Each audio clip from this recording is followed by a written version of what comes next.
Welcome to Selvan show. Day 79 தென்னாட்டுடைய சிவனை பற்றி தென்னாட்டவருக்கும்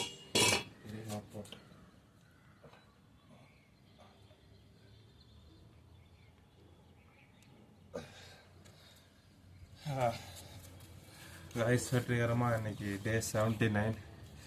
இன்றைக்கும் ஒர்க் அவுட்டை வந்து முடிச்சாச்சு. ஒவ்வொரு நாளும் ஒவ்வொரு இதில் டாஸ்கில் போகிறது இப்போ வந்து ஹேபிட் மாதிரி ஆயிடுச்சு கைஸ். எப்படினாலும் கொஞ்சம் டிலே ஆகுது, ஒரு 10 to 20 minutes வந்து டிலே ஆகுது. ஆனால் எப்படியாச்சும் எந்திரிச்சு ஒர்க் அவுட் பண்ணிடுறோம்.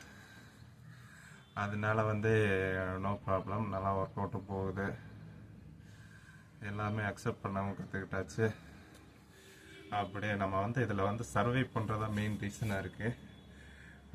சர்வை பண்ணால் ஃபஸ்ட்டு வந்து எந்திரிக்கலாமா வேணாமா, இதோட விட்டுடலாமா ஸ்டாப் பண்ணிடலாமான்னு நினைக்கும். ஆனால் அதையும் ஒரு சின்ன சின்ன சின்ன இந்த சொடக்கு போடுற அந்த தாட்டு தான் அப்படியே டோட்டலாக ஸ்டாப் பண்ண வாய்ப்பு இருக்குது. ஒருக்கா தவறிட்டாலும் அது ஒரு குற்றமாக, ஒரு குற்ற உணர்ச்சியாக அந்த கில்ட்லேயே மறுபடியும் மிஸ்டேக் பண்ணிக்கிட்டே இருப்போம், விட்டுக்கிட்டே இருப்போம். இவ்வளோ கட்டினது வந்து எப்படின்னா பேக் ஆஃப் கார்ட்ஸ் மாதிரி கீழே இருக்கிற வரிசையாக மேலே எடுக்கிறோம், கீழே இருக்கிற கடை ஒருவனா சரியில்லை. அது மாதிரி நம்ம அந்த ஹேபிட் வந்து கஷ்டப்பட்டு பில்ட் பண்ணி கொண்டு வரது ஒரு சின்ன தடங்கள் வந்தாலும் அது சரிஞ்சிடும்.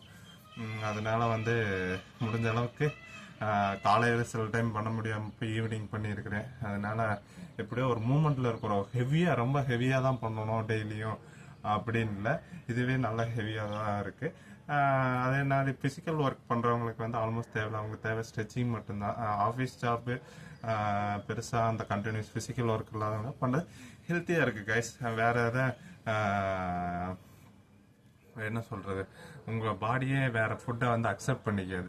அதிகமாக ஜங்க் ஃபுட்ஸ் இதெல்லாம் ஸ்வீட்டே சாப்பிட்னாலும் ஒரு ஸ்வீட்டுக்கு மேலே சாப்பிட முடியாது. ஆனால் அப்படி இல்லைன்னா மற்ற டைமில் வந்து கிரேவிங் ஆகும் ஒர்க் அவுட் பண்ணலைன்னா. அதனால வந்து ரொம்ப இதாக இருக்கு, நல்லா இருக்குது. நீங்களும் பண்ணுங்க கைஸ். நேதாஜி இன்னைக்கு நேரமே எழுந்திரிச்சிட்டாரு.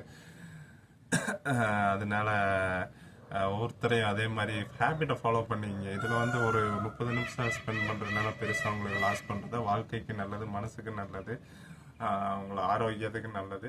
எல்லாமே சூப்பராக போகுது. காலையில் எழுந்திரிச்சா நல்லா இருக்குது, ஜாலியாக இருக்குது. பிரச்சனைகள்லாம் பறந்து ஓடி போயிடுது, டென்ஷன், பிரச்சனை, ஒரு ப்ரெஷர் இதெல்லாம். அதனால் வந்து ஒர்க் அவுட் பண்ணுங்கள், உங்கள் பர்பஸை கண்டுபிடிங்க, ஹாப்பியாக இருங்க, நல்லதை பேசுங்க, நல்லதை பாருங்கள். செல்வன் ஷோவை லைக், ஷேர், சப்ஸ்கிரைப் பண்ணுங்கள். Bye guys.